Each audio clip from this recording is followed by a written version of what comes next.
नमस्कार प्यारे विद्यार्थियों, एक बार फिर आप सभी का स्वागत है आपके अपने YouTube channel Sandeep master online classes पे। आज का जो टॉपिक रहेगा आपका वो रहेगा मौर्य एवं मौर्योत्तर काल। तो आइए स्टार्ट करते हैं मौर्य एवं मौर्योत्तर काल। तो जो पहली बात है आपकी, मौर्य साम्राज्य के अंतर्गत भारत में प्रथम बार राजनीतिक प्रणाली में एकरूपता आई और एक अखिल भारतीय साम्राज्य की स्थापना हुई। जो मौर्य साम्राज्य है उसके रूप में पहली बार क्या होता है, भारत में एक अखिल भारतीय साम्राज्य का निर्माण होता है। और मौर्य साम्राज्य या मौर्य राजवंश में चंद्रगुप्त, बिंदुसार, अशोक जैसे महान शासक हुए जिनके प्रयासों से राज्य का सर्वांगीण विकास हुआ और राजनीतिक प्रणाली में अपेक्षाकृत अधिक एकरूपता आई। और जो मौर्य साम्राज्य है इसी के अकॉर्डिंग भारत में प्रथम बार जो राजनीतिक एकरूपता है वो आई। और इसी में क्या होता है, आपके विभिन्न क्षेत्रों में परिवर्तन दिखाई देते हैं जो समावेशी संस्कृति का भी इसमें विकास करती है। तो जो आपका मौर्य या मौर्योत्तर काल है उसकी जानकारी आपको कहाँ से मिलती है? पहला है कौटिल्य के द्वारा लिखा गया एक महान जो पुस्तक है अर्थशास्त्र। कौटिल्य का जो अर्थशास्त्र है उससे आपको जानकारी मिलती है। और दीपवंश व महावंश, वायुपुराण व जैन साहित्य और विशाखा दत्त के द्वारा जो मुद्रा राक्षस लिखा गया है, मेगस्थनीज की इंडिका, मेगस्थनीज के विवरण से आपको क्या मिलती है, मौर्य वंश के इतिहास की जानकारी मिलती है। जो कौटिल्य है उसका दूसरा नाम विष्णुगुप्त चाणक्य है और इसका मूल नाम अजय है। अर्थशास्त्र क्या है, राजशासन पे लिखा गया प्राचीनतम ग्रंथ है। ये भी पूछा गया है एग्जाम में, अर्थशास्त्र राजशासन पे लिखा गया प्राचीनतम ग्रंथ है। और आपका पहला जो शासक था इस वंश का वो था चंद्रगुप्त मौर्य। जो मौर्य काल है उसका जो पहला शासक था वो था आपका चंद्रगुप्त मौर्य। इसने क्या किया था, इसने अपने गुरु चाणक्य की सहायता से नंद वंश के एक अंतिम शासक घनानंद को पराजित करके मौर्य वंश की स्थापना की थी। चंद्रगुप्त जो मौर्य है उसका जो टाइम पीरियड है 321 से 298 है। 321 से लेके 298 बीसी रहेगा ईसा पूर्व। और इसने क्या किया था, घनानंद को पराजित करके मौर्य वंश की स्थापना की थी। ब्राह्मण साहित्य में जो चंद्रगुप्त मौर्य है उसको शूद्र कहा गया है। बौद्ध व जैन ग्रंथ में क्षत्रिय बताया गया है। और सर्वप्रथम जो विलियम जोन्स है, विलियम जोन्स ने ही सैंड्रोकोटस को चंद्रगुप्त मौर्य से समीकृत किया था। सर्वप्रथम विलियम जोन्स ने ही सैंड्रोकोटस को चंद्रगुप्त मौर्य से समीकृत किया था। उसके बाद क्या होता है, 305 में ट्रिपरेंडिस की संधि होती है। जो 305 की संधि थी उसके अनुसार या उसके तहत सेलुकस निकेटर को पराजित किया। और सेलुकस ने चंद्रगुप्त को बदले में क्या दिया, चंद्रगुप्त को 500 हाथी देकर बदले में एरिया जो हेरात है, अर्कोसिया जो कंधार है, और जेड्रोसिया जो बलूचिस्तान है, और परपनिसडाई जो काबुल है वो क्षेत्र उसको दिया। और साथ में ही उसने क्या किया, अपनी पुत्री हेलेना का विवाह चंद्रगुप्त से किया। और इस युद्ध का विवरण सिर्फ एपियानस ही देता है।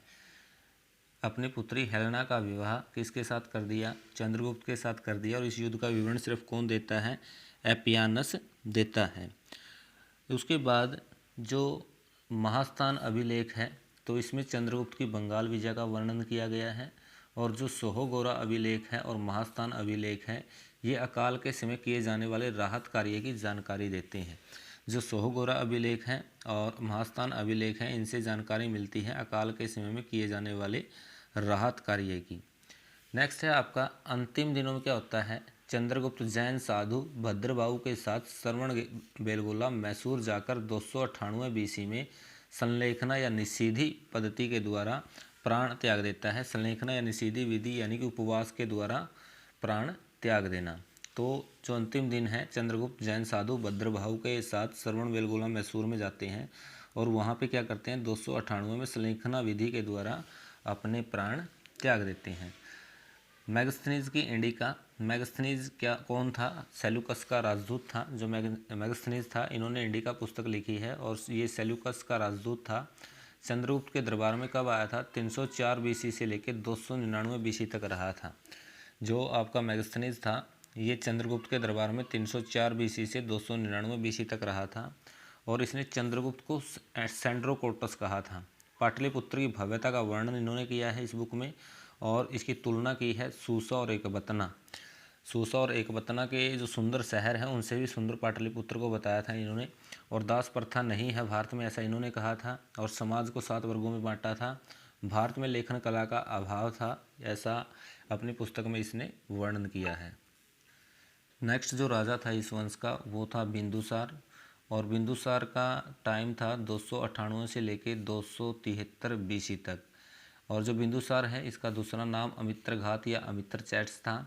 और अमित्रचैट्स या अमित्रघात का अर्थ होता है शत्रुओं का नाश करने वाला। वायु पुराण में इन्हें भद्रसार कहा गया है। जैन ग्रंथ में इन्हें सिंहिसेन कहा गया। जो बिंदुसार हैं इनको वायु पुराण में भद्रसार, जैन ग्रंथ में सिंहिसेन कहा गया है। दरबार में इनके कौन आया था? एंटीओक्स आया था। जो बिंदुसार है इसके दरबार में एंटीओक्स आया था। और इन्होंने 3 वस्तु मांगी थी बिंदुसार ने एंटीओकस से, और इन्होंने 3 में से 2 वस्तुएं भेज दी थी, मदिरा और मीठी अंजीर, बट दार्शनिक को इन्होंने नहीं भेजा था। तो सीरिया के शासक एंटीओक्स ने भेजा था डाइमैक्स, और मिस्र के शासक टोलमी सेकंड ने भेजा था डायनोसियस मौर्य साम्राज्य में। मौर्य साम्राज्य में सीरिया के शासक एंटीओक्स ने डाइमैक्स को भेजा था और मिस्र के शासक टोलमी सेकंड ने डायनोसियस को भेजा था। जो आपका बिंदुसार था ये आजीविक संप्रदाय का अनुयायी था। और इसके बाद जो राजा बनता है वो बनता है अशोक, और इसका टाइम पीरियड था 273 से लेकर 232 BC तक। गद्दी पे कब बैठा था? गद्दी पे बैठा था 273 BC में, और राज्याभिषेक यानी कि 269 BC में हुआ था। और मंत्री राधा गुप्त की सहायता से गद्दी पे बैठा था। जो अशोक था मंत्री राधा गुप्त की सहायता से गद्दी पे बैठा था। राज्याभिषेक 269 में हुआ था और गद्दी पे बैठा था 273 BC में। तो अभिलेखों में नाम है इसका देवानाम प्रिय, यानी कि देवताओं का प्रिय।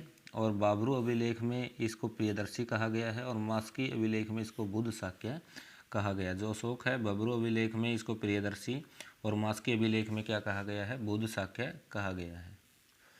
अशोक के नाम का उल्लेख कहाँ पे मिलता है? मास्की, गुर्जरा और नेटोर उदगेलम अभिलेखों में मिलता है। दीपवंश में उज्जैनी और करमौली इसको कहा गया है। अशोक को दीपवंश में उज्जैनी करमौली कहा गया है। सर्वप्रथम 1837 में जेम्स प्रिंसेप ने अशोक के अभिलेखों की ब्राह्मी लिपि को पढ़ा। 1837 में जेम्स प्रिंसेप नामक एक अंग्रेज विद्वान ने अशोक के लेखों को की जो ब्राह्मी लिपि है उसका उद्वाचन किया था। और जो अनुसूचियाँ हैं दीपवंश, महावंश, उसमें देवनाम प्रिय उपाधि अशोक के लिए प्रयुक्त की गई है। 1915 में मास्की कर्नाटक से प्राप्त लेख में अशोक का नाम भी पढ़ लिया गया था। तो इनकी माता का नाम क्या था? माता का नाम था सुभद्रांगी। पत्नी का नाम था असंधिमित्रा, महादेवी, पद्मावती और तिस्या रक्षिता। जो प्रयाग स्तंभ लेख है उसमें इनकी एक पत्नी कारुवाकी का भी उल्लेख है। तो पूछा गया है कारुवाकी जो अशोक की पत्नी है उसका उल्लेख किस स्तंभ लेख में है? तो प्रयाग स्तंभ लेख में इनकी जो पत्नी है कारुवाकी उसका उल्लेख है। जो पुत्री थी इनकी पुत्री थी संगमित्रा और चारुमती। पुत्र थे कुणाल व महेंद्र। जालोक यानी कि इनके एक और बेटे हैं जालोक, उनका उल्लेख राजतरंगिणी में किया गया है। तीवर का उल्लेख प्रयाग स्तंभ अभिलेख में मिलता है। जो इनके एक पुत्र हैं कुणाल जालोक, उनका उल्लेख राजतरंगिणी में मिलता है और तीवर का उल्लेख प्रयाग स्तंभ में मिलता है। नेक्स्ट है 9 वर्ष 261 BC में, 9 वर्ष बाद यानी कि 961 BC में कलिंग पर इन्होंने क्या कर दिया? विजय प्राप्त कर ली। यहाँ का शासक इस टाइम पे कौन था? नंदराज था। और 13वां जो शिलालेख है 5 यवन राजाओं का उल्लेख इसमें किया गया है। जो 13वां शिलालेख है इनका उनमें 5 यवन राजाओं का उल्लेख मिलता है। अंतियोक यानी कि सीरिया का शासक था, अंतकिनी मकदूनिया का शासक था, और तुर्मिया मिस्र का शासक था, और मेगारस साइरिन का था, और अलेक्जेंडर एपिरस का राजा था। दूसरे और 13वें शिलालेख में संगम राज्यों चोल, पांड्य और सतीपुत्र या केरलपुत्र सहित ताम्रपर्णी श्रीलंका की जानकारी मिलती है। जो दूसरा और 13वां शिलालेख है अशोक का उसमें संगम राज्यों चोल, पांड्य, सतीपुत्र और केरलपुत्र सहित ताम्रपर्णी यानी श्रीलंका की जानकारी मिलती है। राजतरंगिणी के अनुसार अशोक ने कश्मीर में श्रीनगर बसाया था। और नेपाल में देवपतन नामक नगर बसाया था। अशोक को बौद्ध धर्म में दीक्षित किसने किया था? ये किया था उपगुप्त ने। और 10वें वर्ष इन्होंने बोध गया की यात्रा की थी। अशोक ने 10वें वर्ष बोध गया की यात्रा की थी, 12वें वर्ष निगाली सागर की और 20वें वर्ष लुम्बिनी की, और यहाँ का भूमि कर घटा के 1/8 कर दिया गया था। जो धम्म शब्द है, धम्म शब्द की परिभाषा दी है अशोक ने, तो धम्म शब्द संस्कृत भाषा के धर्म का प्राकृत रूप है। जो धम्म शब्द है संस्कृत भाषा के धर्म का प्राकृत रूप है। जो 12वां अभिलेख या शिलालेख है उसमें धम्म की सार वृद्धि पे जोर दिया गया है, और यही क्वेश्चन आपका नेट में पूछा गया था। तो धम्म की सार वृद्धि पर जोर कौन से अभिलेख में दिया गया है? तो 12वें शिलालेख में धम्म की सार वृद्धि पे जोर दिया गया है। अशोक के जो अभिलेख हैं उनकी जो लिपि थी वो थी ब्राह्मी, खरोष्टी और माइक और यूनानी। भाषा कैसी थी? वो थी प्राकृतिक। और सहबाजगढ़ी मानसेरा का जो अभिलेख है वो खरोष्टी लिपि में लिखा गया है। तक्षशिला और लंगमान का जो अभिलेख है और माइक लिपि में लिखा गया है। और सेरेकुना कंधार अरमाइक व यूनानी द्विभाषी अभिलेख माना जाता है। अभिलेख की सर्वप्रथम खोज किसने की थी? टिप एंथेलर यानी कि एक पादरी थे, और कब की थी? 1750 में। जो अभिलेख हैं अशोक के उनकी सर्वप्रथम खोज टिप एंथेलर पादरी नामक व्यक्ति ने की थी और 1750 में की थी। और पढ़ा किसने था? 1837 में एक अंग्रेज थे जेम्स प्रिंसेप, उन्होंने पढ़ा था। अब जो कौशाम्बी स्तंभ लेख है इसको रानी का अभिलेख बोला जाता है। कौशाम्बी अभिलेख कहाँ पे मिला है? इलाहाबाद में मिला है। और रुमिनदेई जो अभिलेख है ये सबसे छोटा अभिलेख है, और इसको आर्थिक अभिलेख भी कहा जाता है। आर्थिक अभिलेख भी इसको कहा जाता है। कौशाम्बी स्तंभ लेख इलाहाबाद से मिला है, इसको रानी का अभिलेख कहा जाता है। और रुमनदेई अभिलेख सबसे छोटा अभिलेख है, इसको आर्थिक अभिलेख कहा जाता है। मौर्य वंश का अंतिम शासक कौन था? वृहदर्थ था। और इसकी हत्या किसने की थी? पुष्यमित्र शुंग ने की थी। और कब की थी? 185 BC में की थी। प्रशासनिक व्यवस्था यानी कौटिल्य ने राज्य की सप्तांग विचारधारा को प्रस्तुत किया है। यहाँ पे केंद्रीकृत शासन प्रणाली होता था, यानी केंद्र बिंदु कौन होता था? राजा होता था। मंत्रिपरिषद के सदस्यों का चुनाव उपदा परीक्षण के द्वारा किया जाता था। अर्थशास्त्र में सबसे उच्च अधिकारी को तीर्थ कहा जाता था। और कुल 18 तीर्थों की जानकारी अर्थशास्त्र में दी गई है। जो प्रमुख तीर्थ हैं और जो संबंधित विभाग हैं उनका वर्णन नीचे है। तो समाहर्ता यानी कि राजस्व विभाग का प्रधान यानी कि वित्त मंत्री होता था। सन्निधाता राजकीय कोषाध्यक्ष होता था। प्रदेष्टा फौजदारी न्यायालय इसके अधीन होता था। और क्रमांतिक यानी कि उद्योग व कारखानों का अध्यक्ष होता था। आठविक वन विभाग का प्रधान होता था। मौर्य साम्राज्य 5 बड़े प्रांतों में विभाजित था। जो मौर्य साम्राज्य था वो 5 बड़े प्रांतों में विभाजित था। तो उत्तरापथ की राजधानी थी तक्षशिला, दक्षिणापथ की राजधानी थी स्वर्णगिरी, अवंती की राजधानी थी उज्जैनी, और कलिंग की राजधानी थी तोसली, और मध्य प्रदेश को कहा जाता था, जो मध्य देश है उसकी राजधानी थी पाटलिपुत्र। मौर्य काल में प्रांतों को क्या कहा जाता था? चक्कर कहा जाता था। प्रशासन की सबसे छोटी इकाई होती थी ग्राम। एस्ट्रोनोमोई यानी कि नगर का प्रमुख होता था। एग्रोनोमोई जिले का अधिकारी होता था। काफ़ी बार क्वेश्चन पूछा गया है। प्रशासन की सबसे छोटी इकाई ग्राम होती थी, एस्ट्रोनोमोई नगर का प्रमुख होता था, और एग्रोनोमोई जिले का अधिकारी होता था। जो राजकीय भूमि है वो सीता कहलाती थी। एव मात्रिक जो भूमि थी वो बिना वर्षा के यहाँ पे अच्छी खेती होती थी। जिस भूमि पे बिना वर्षा के अच्छी खेती होती थी उसको एदेव मात्रिक कहा जाता था। भू राजस्व यानी कि उपज का 1/6 व 1/4 भाग लिया जाता था। पूर्वी तट का बंदरगाह ताम्रलिप्ति था, और पश्चिमी तट का बंदरगाह भड़ोच या सोपारा था। परिणय एक आपातकालीन कर था। परिणय था जो उसको आपातकालीन कर कहा गया है। हिरण्य नगद राजस्व था, नगद लिया जाता था। उदक भाग सिंचाई कर था। परिणय आपातकालीन कर था, हिरण्य नगद राजस्व कर था, और उदक भाग सिंचाई कर था। वेश्यावृत्ति करने वाली जो महिलाएं हैं उनको रूपा जीवा कहा जाता था।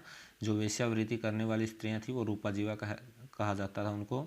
घर के अंदर रहने वाली जो स्त्रियां थीं उनको अनिष्कासिनी कहा जाता था। कौटिल्य ने भारत के प्राचीन धर्म को त्रयी कहा है। कौटिल्य ने भारत के प्राचीन धर्म को त्रयी कहा है। और जो प्राचीन स्तूप है, प्राचीन स्तूप कहाँ से मिला है? नेपाल की सीमा पर पिपरहवा से ये मिला है। मौर्योत्तर काल मौर्योत्तर काल यानी कि मौर्योत्तर काल में जो पहला वंश था वो शुंग वंश था और इसका टाइम पीरियड था 185 एडी। जो इसका संस्थापक था शुंग वंश का वो था पुष्यमित्र शुंग। इसने 2 अश्वमेध किए हैं और पुरोहित थे पतंजलि। तो बाणभट्ट के हर्षचरित में जो पुष्यमित्र है इसको अनार्य कहा गया है। बरहुत स्तूप बनाने का श्रेय पुष्यमित्र को दिया जाता है। इसने सांची स्तूप में काष्ठ वेदिका के स्थान पे पाषाण वेदिका बनाई थी। इसने सांची स्तूप में काष्ठ वेदिका के स्थान पे क्या बनाया था? पाषाण वेदिका बनाई थी। और शुंग शासक भागभद्र यानी कि भागवत के शासनकाल के 14वें वर्ष तक्षशिला के यवन शासक एंटियालकिड्स के राजदूत हेलियोडोरस ने विदिशा में वासुदेव के सम्मान में गरुड़ स्तंभ स्थापित किया था। और जो शुंग वंश है इसका अंतिम शासक कौन सा था? वो था देवभूति। नेक्स्ट जो वंश था मौर्योत्तर काल में वो था कण्व वंश और टाइम पीरियड 75 एडी और संस्थापक था वासुदेव और अंतिम शासक था सुशर्मन। और अंतिम वंश था जो वो था सातवाहन वंश, संस्थापक सिमुख था और राजधानी प्रतिष्ठान व अमरावती होती थी। सातवाहन वंश का जो पहला शासक था सातकर्णी प्रथम, इसको पुराणों में कृष्णपुत्र कहा गया है। नागनिका के नानाघाट अभिलेख से ही भूमि दान का पहला साक्ष्य प्राप्त होता है।